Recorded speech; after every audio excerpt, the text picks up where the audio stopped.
मशीनवरच्या मतदानावर लोकांचा विश्वास नाही असं देशातल्या कानाकोपऱ्यात पाहिलं जातं, ऐकलं जातं. आणि म्हणून राज ठाकरेंची ही जुनी मागणी आहे की बॅलेटवर मतदान व्हावं. सर, या ठिकाणी आज कॉक्रोच जनता पार्टीचा जंतर मंतरवर एल्गार बघायला मिळाला आहे, काय सांगा?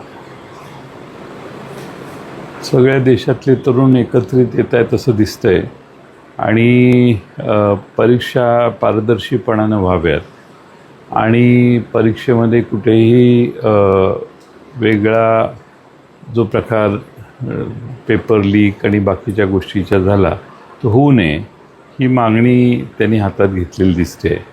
आणि त्यामुळं त्यांना दिल्लीमध्ये आज प्रतिसाद मिळाला आहे.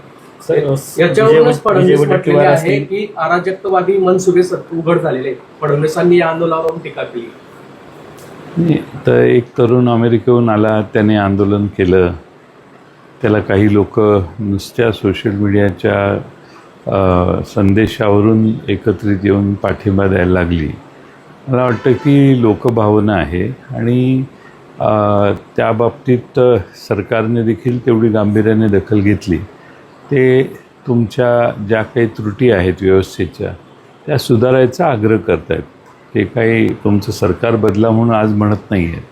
त्यामुळं त्याची योग्य नोंद घेऊन सरकारने दुरुस्त्या करणं गरजेचं आहे. सर, विजय वडेट्टीवार असतील, संजय राऊत असतील, यांचं असं म्हणणं की विधान परिषद निवडणुकीमध्ये मोठा गुन्हेबाजार होतो. विजय वडेट्टीवारांनी तर थेट आरोप लावला आहे की 5-5 लाख रुपये देऊन 2-2 लाख रुपये देऊन आमचे नगरसेवक पडवले जात आहेत.